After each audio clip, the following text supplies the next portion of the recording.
তুমি ওকে সত্যি খুব ভালোবাসো। দুদিন ওর সাথে দেখা না হলে তোমার কেমন একটা যেন কষ্ট হয়। তুমি ওর জন্য যা পেরেছো করেছো, যা পারছো করছো, অনেক ভালোবাসো তুমি ওকে। কিন্তু কখনো নিজেকে এই প্রশ্নটা করে দেখেছো কি ওই মানুষটাও তোমাকে ঠিক এইভাবেই ভালোবাসে কি? এমন হতে পারে যে তুমি এই প্রশ্নটা নিজেকে করতে চাইছো না, কেন কি মনের ভেতরে কোথাও না কোথাও এটার উত্তর হয়তো তুমি জানো। যদি না জানতে তাহলে আজকে এই ভিডিওটি তুমি দেখতে না।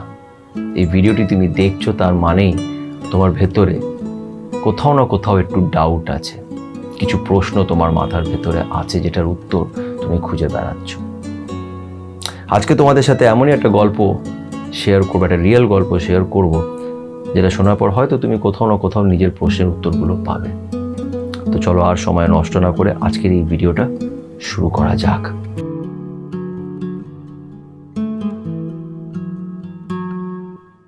দেখো, একটা জিনিস আমি নিজের লাইফে রিয়েলাইজ করেছি যে আমাদের এই যে মনটা আছে না, অচেতন মন, সাবকনশিয়াস মাইন্ড, এই মনটা কিন্তু আমাদের না মিথ্যেটা বলে না। এই মন আমাদের সত্যি কথাটা বলে দেয়। কিন্তু অনেক সময় এরকম হয় যে আমরা সেই সত্যি কথাটা শুনতে পছন্দ করি না, সেটাকে চেপে রেখে দিই, ভাবতে চাই না। আমরা তখন ভাবি যে না, পজিটিভই ভাববো। পজিটিভ ভাবাটা তো খুবই ভালো, কিন্তু কিছু পজিশন লাইফে এরকম আসে, কিছু সিচুয়েশন লাইফে এরকম আসে যেখানে তোমাকে সত্যিটাকে ফেস করতে হবে। কেন? আলটিমেটলি তোমারই লস তুমি যদি ফেস না করো। তো আগে আজকের এই গল্পটা বলি। গল্পটা খুবই সাধারণ, খুব সিম্পল একটা গল্প। সেখানে একটি ছেলে একটি মেয়েকে খুব ভালোবাসে, তাদের সম্পর্ক 3 থেকে 4 বছর হয়ে গেছে। এবার বিষয়টা হচ্ছে যে ছেলেটি যেটা দেখছে যে মেয়েটি ওর সাথে কথা বলে।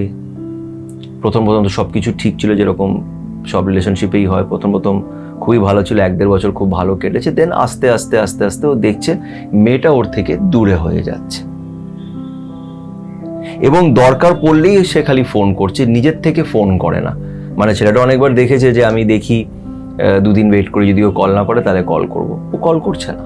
হ্যাঁ, কোনো সময় কিছু প্রয়োজন পড়লে সে কল করে নিচ্ছে। এবার বিষয়টা হচ্ছে যে ছেলেটি মেয়েটাকে জিজ্ঞেস করেছে, তো মেয়েটি বলছে দেখো ওদের লাইফে না অ্যাকচুয়ালি কিছু চ্যালেঞ্জেসও আছে, যেটা আমি এখানে এখন বলতে পারবো না এই ভিডিওর মাধ্যমে। কিন্তু তাদের লাইফে কিছু চ্যালেঞ্জেস আছে, যার ফলে তারা জানে যে তারা কখনোই এক হতে পারবে না, তাদের দূরে দূরে এইভাবেই প্রেম চালিয়ে যেতে হবে। তো ঠিক আছে, কিন্তু বিষয়টা হচ্ছে যে মেয়েটা আছে সে সেটাকে তখনই কন্ট্যাক্ট করে বা তার সাথে দেখা করে যখন মেয়েটার কিছু না কিছু প্রয়োজন পড়ছে। এবং আমি অত ডিটেলে বলতে চাই না। এখানে বিষয়টা হচ্ছে যে আমি যতটা ওদের গল্পটা শুনে বুঝতে পারলাম, ওখানে আমি এটা বুঝলাম যে মেয়েটা কোথাও না কোথাও নিজের প্রয়োজনের জন্যেই এই মানুষটাকে নিজের সাথে, এই ছেলেটাকে নিজের সাথে রেখেছে। আমি ভুলও হতে পারি, কিন্তু ছেলেটা আমাকে এটা বললো যে ও এরকমও অনেকদিন গেছে যে আমার শরীর খারাপ, আমি ওকে বললাম, ও আমাকে ফোন করলো, বললো ঠিক আছে নিজে খেয়াল রাখো। তারপরে 10-12 দিন হয়ে গেছে, কোনো খোঁজ খবরই নেয়নি, কোনো খোঁজ খবর নেয়নি। আমি ফোন করলেই ও কথা বলে, দেখা করে, এবং অনেক সময় যখন আমি ফোন করি ও রেগেও যায়, বলে যে দেখো এইভাবে তো খুব মুশকিল, বোঝার চেষ্টা করো, এরকমভাবে হয়তো হবে না, মানে নানান রকমের অজুহাত মেয়েটা দেয়। এবার আমাকে ছেলেটা এটাই বলছে যে কি করা যেতে পারে, মানে আমি তো ওকে ছাড়া থাকতে পারি না, আমার খুব কষ্ট হয়। আর আমি এটাও জানি যে আমাকে ভালোবাসে, কিন্তু ও আসতে পারছে না, মানে ও সেভাবে আমাকে সময়টা দিতে পারছে না, বিকজ ওর লাইফে অনেক চ্যালেঞ্জেস আছে। এবার বিষয়টা হচ্ছে আমি ছেলেটাকে জিজ্ঞেস করলাম, তুমি বলো যে তোমার লাইফে কি চ্যালেঞ্জেস নেই? চ্যালেঞ্জেস ওর লাইফেও আছে, তোমার লাইফেও আছে, কিন্তু তুমি ওর জন্য সব কিছু করছো, যা যা তুমি পারছো, তোমার ক্ষমতার বাইরে গিয়ে তুমি যা যা পারছো তুমি ওর জন্য করছো। কিন্তু ও কি করছে তোমার জন্য কিছুই? ও বললো না, ও করছে না, বিকজ ও তখন আমাকে বলছে ও একটা মেয়ে, ওর অনেক রকমের রেস্ট্রিকশন আছে, চ্যালেঞ্জেস আছে। আমি বললাম আচ্ছা ঠিক আছে, সেটাও মেনে নিলাম।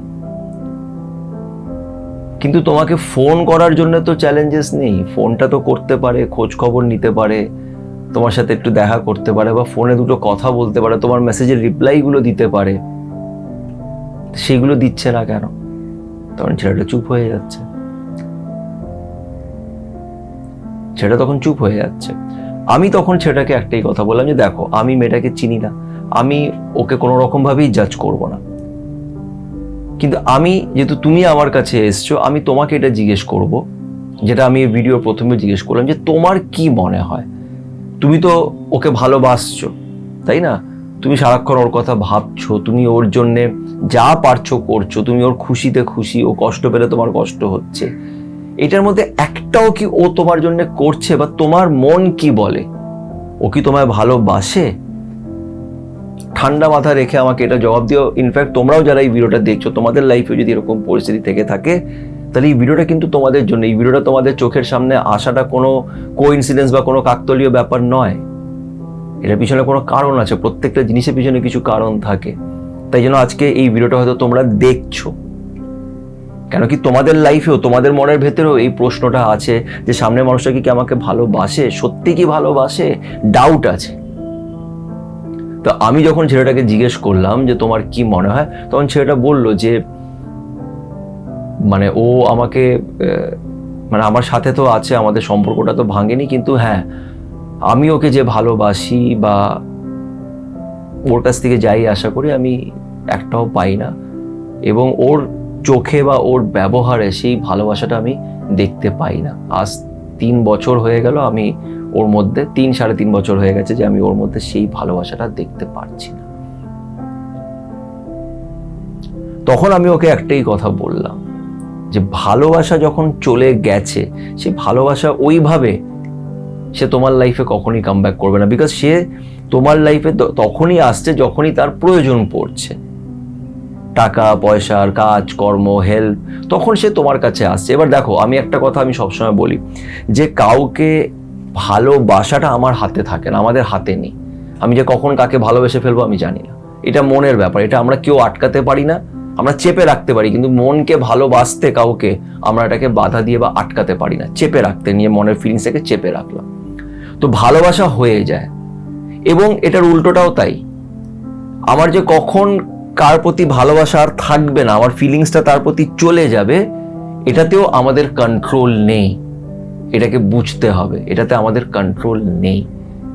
ভালোবাসার হওয়ার পর অনেক রিলেশনশিপ যেখানে ভালোবাসা অনেক প্রমিসের সাথে শুরু হয়, যেখানে মনে হয় আমরা একেবারে সত্যি খুব ভালোবাসি, সত্যি তারা ভালোবাসে, সেই ভালোবাসাও এক সময় গিয়ে আস্তে আস্তে দূরে সরে যায়। কেন? এখানে একটা ব্যাপার হচ্ছে ডেস্টিনি, এটা তো কপালের ব্যাপার। অ্যান্ড সেকেন্ডলি, একটা রিলেশনশিপকে স্টে করার জন্য, একটা রিলেশনশিপ থাকবে, টিকবে, তার জন্য পরিস্থিতি খুব ম্যাটার করে। যে নানান রকমের পরিস্থিতি, সেখানে কিছু ভালো কিছু খারাপ, এটার মধ্যে দিয়ে যখন রিলেশনশিপটা যায়, তখন সেই রিলেশনশিপের আসল বন্ডিংটা ক্রিয়েট হয়। আর সেই বন্ডিংটাই ডিপেন্ড করছে যে তোমাদের এই ভালোবাসাটা কতদিন টিকবে। এখন এই যে ভালোবাসাটা হয়েছে, এটাও জেনুইন ভালোবাসা, এটাকে আমি ফেক বা নকল বলছি না, রিয়েল ভালোবাসা। কিন্তু রিয়েল ভালোবাসাও যে কালকে গিয়ে থাকবে, সেটা হচ্ছে destiny. At the same time তোমাদের পরিস্থিতিগুলো কিরকম আসছে। কেন অনেক সময় কি হয়, যেটা আমি বলি যে দোষটা কারুরই থাকে না, পরিস্থিতির দোষ। এই পরিস্থিতি আমাদের এক হতে দিচ্ছে না, বা আমাদের আর ম্যাচ করছে না সেই ভাইবসগুলো। তো এতে আমি কাউকে দোষ দিচ্ছি না, কিন্তু তোমাকে এটা বুঝে নিতে হবে যে তুমি যেটা আশা করছো, তুমি যে স্বপ্নের জগতে আছো, সেটা তোমাকে ছাড়তে হবে। বিকজ সামনের মানুষটা তোমাকে ভালোবাসে না, এটা তোমার মন জেনে গেছে অলরেডি, এটা তোমার মন জেনে গেছে। কেন কি ভালোবাসায় আমি দূরে থাকতে পারবো না, এটা হচ্ছে ভালোবাসার বেসিক রুল। দূরে থাকতে পারবো না মানে এরকম না যে সাথে সাথে পাশে পাশে বসে থাকতে হবে। দূরে থাকতে পারবো না মানে তোমার সাথে কন্ট্যাক্টটা ভাঙতে পারবো না। আমি ভেবে নাও আমি দিল্লিতে থাকি, তুমি কলকাতায় থাকো, কিন্তু ভালোবাসা থাকলে আমি দিল্লির থেকে তোমাকে রোজ আমি ফোন করবো, বিকজ আমারও তোমার সাথে কথা বলার ইচ্ছে আছে। আমাকে অনেকজন বলে যে আমার পার্টনার আমার সাথে কথা বলছে না, বিকজ ও এখন লাইফে নাকি অনেক স্ট্রেসে আছে, ওর কাজকর্মের অনেক চাপ আছে। আরে ভাই, স্ট্রেসেই তো মানুষ ভালোবাসার কাছে যায়। আরও যদি ভালোবাসা থাকে, আমি তো নিজে ভালোবাসার মানুষটার কাছে গিয়ে নিজের মনের কথাটা শেয়ার করব, নিজের স্ট্রেস ওর সাথে শেয়ার করব, ওকে বলবো। স্ট্রেসের সময় আমি দূরে আছি, সেটা ভালোবাসা নয়, সেটা একটা অজুহাত। আর আজকে তোমাকে এই রিয়ালিটিটাকে ফেস করতে হবে, তোমাকে বুঝতে হবে, তোমাকে তোমার মনের কথাটাকে শুনতে হবে, আর এই সম্পর্কটার থেকে বেরিয়ে আসতে হবে উইথ রেসপেক্ট। আর তার সাথে ঝগড়া না করে, তাকে কিছু খারাপ কথা না বলে, বিকজ সে তোমাকে এখন ভালোবাসে না, সাথে তারও হয়তো কোনো দোষ নেই, তার তোমার প্রতি সেই ফিলিংসটা আস্তে আস্তে চলে যাচ্ছে। তার কারণ তোমার ভাগ্যে হয়তো অন্য কেউ লেখা আছে, আর ওর ভাগ্যেও হয়তো অন্য কেউ লেখা আছে। এটা লাইফের রিয়ালিটি, আমাদের একসেপ্ট করতে হয়। যেরকম মৃত্যু লাইফের একটা রিয়ালিটি, আমাদের একসেপ্ট করতে হয়। কষ্ট হয়, কিন্তু একসেপ্ট করতে হবে। আর কোনো কষ্টই পার্মানেন্ট নয়। তুমি যদি আজকে চেষ্টা করো, তুমি আস্তে আস্তে এই কষ্টর থেকে বেরিয়ে আসবে। কেন কি, এই মানুষটা থাকলেও তোমাকে কষ্টই দিচ্ছে, তুমি কষ্টই পাচ্ছ। 2 দিন ভাল লাগছে, 10 দিন কষ্ট নিচ্ছ, কি লাভ? এইভাবে বেঁচে কি লাভ? তোমাকে নিজের জন্য স্ট্যান্ড নিতে হবে, তোমাকে নিজের জন্য দাঁড়াতে হবে, নিজের গুরুত্বটাকে বুঝতে হবে। তোমাকে বুঝতে হবে এই মানুষটা যেটা করছে সেটা ভালোবাসা নয়।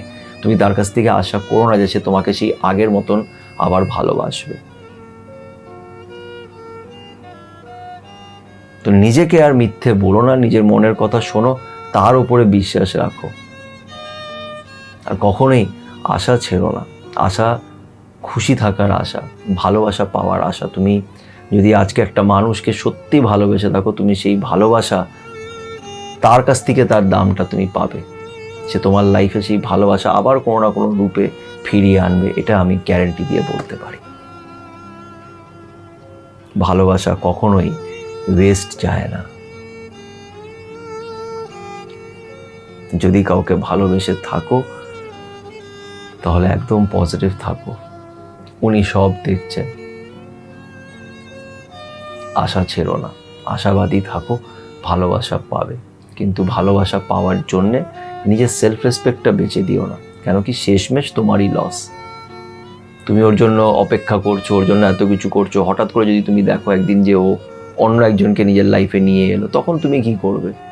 তখন তোমার রাগ উঠবে, তখন তোমার ভালোবাসা পাল্টে যাবে রাগের মধ্যে। রাগ, ইগো, অহংকার, জেদ, তখন আরো বেশি কষ্ট হবে। এই সময় থাকতে নিজের মনের কথাটা শোনো। মনের ভেতরে ঈশ্বর থাকে, আর ঈশ্বর মিথ্যা কথা বলে না। যদি ভিডিওটি ভালো লেগে থাকে, যদি একটুও হেল্প হয়ে থাকে, তাহলে লাইক করো, কমেন্ট করে নিজের মতামত রেখো, এবং পজিটিভ থেকো, তার উপরে বিশ্বাস রেখো, উনি তোমার সাথে আছে, তাই ভালো থেকো।